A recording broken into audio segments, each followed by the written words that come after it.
हरे कृष्णा। नारद जी, नियम से सप्ताह सुनने वाले पुरुषों के नियम सुनिए।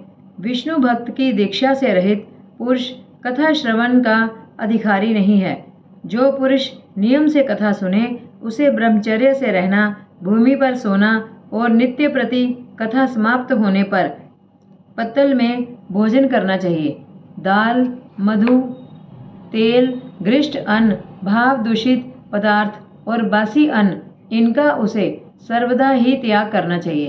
काम, क्रोध, मद, मान, मत्सर, लोभ, दंभ, मोह और द्वेष को तो अपने पास भी नहीं फटकने देना चाहिए।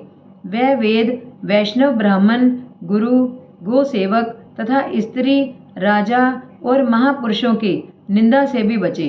नियम से कथा सुनने वाले पुरुष को रजस्वला स्त्री, अनत्यज, मलेच्छ, पतित, गायत्रीहीन, द्विज, ब्राह्मणों से द्वेष करने वाले और वेद को न मानने वाले पुरुषों से बात नहीं करनी चाहिए। सर्वदा सत्य, शौच, दया, मौन, सरलता, विनय और उदारता का बर्ताव करना चाहिए।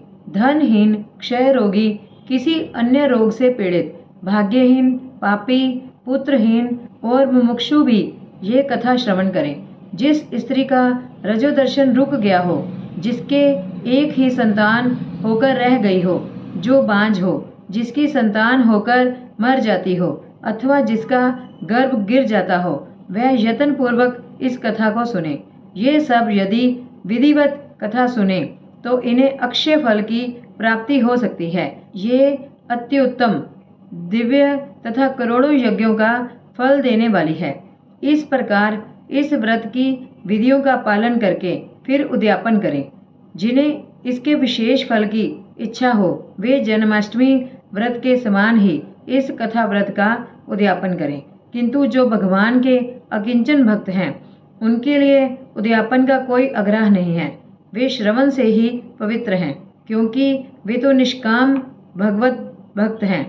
इस प्रकार जब सप्ताह यज्ञ समाप्त हो जाए तब श्रोताओं को अत्यंत भक्तिपूर्वक पुस्तक और वक्ता की पूजा करनी चाहिए।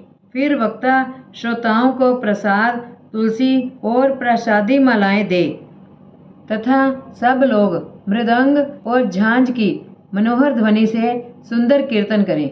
जय जयकार, नमस्कार तथा शंख ध्वनि का घोष कराएं तथा ब्राह्मण और याचकों को धन और अन्न दें। श्रोता वृक्त हो तो कर्म की शांति के लिए दूसरे दिन गीता पाठ करें। गृहस्थ हो तो हवन करें। उस हवन में दशम स्कंद का एक एक श्लोक पढ़कर विधि पूर्वक खीर, मधु, घृत, तिल और अन्न आदि सामग्रियों से आहुति दें अथवा एकाग्र चित्त से गायत्री मंत्र द्वारा हवन करें, क्योंकि तत्वतः ये महानुपुराण गायत्री स्वरूप ही है।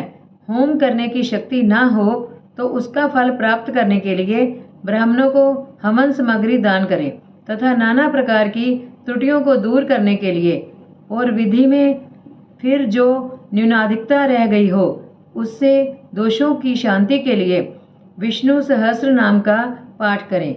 उससे सभी कर्म सफल हो जाते हैं, क्योंकि कोई भी कर्म इससे बढ़कर नहीं है। फिर 12 ब्राह्मणों को खीर और मधु आदि उत्तम उत्तम पदार्थ खिलाएं तथा व्रत की पूर्ति के लिए गो और स्वर्ण का दान करें। समर्थ हो तो 3 तोले सोने का एक सिंहासन बनवाएं। उस पर सुंदर अक्षरों में लिखी हुई श्रीमद् भागवत की पोथी रखकर उसकी आवाहन आदि विविध उपचारों से पूजा करें और फिर जितेंद्रिय आचार्य को उसका वस्त्र, आभूषण एवं गंध आदि से पूजन करें। दक्षिणा के सहित समर्पण कर दें।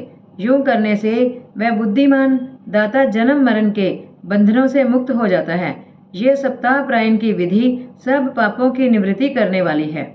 इसका इस प्रकार ठीक ठीक पालन करने से ये मंगलमय भगवत पुराण अभिष्ट फल प्रदान करता है तथा अर्थ, धर्म, काम और मोक्ष चारों की प्राप्ति का साधन हो जाता है। इसमें संदेह नहीं। हरे कृष्ण।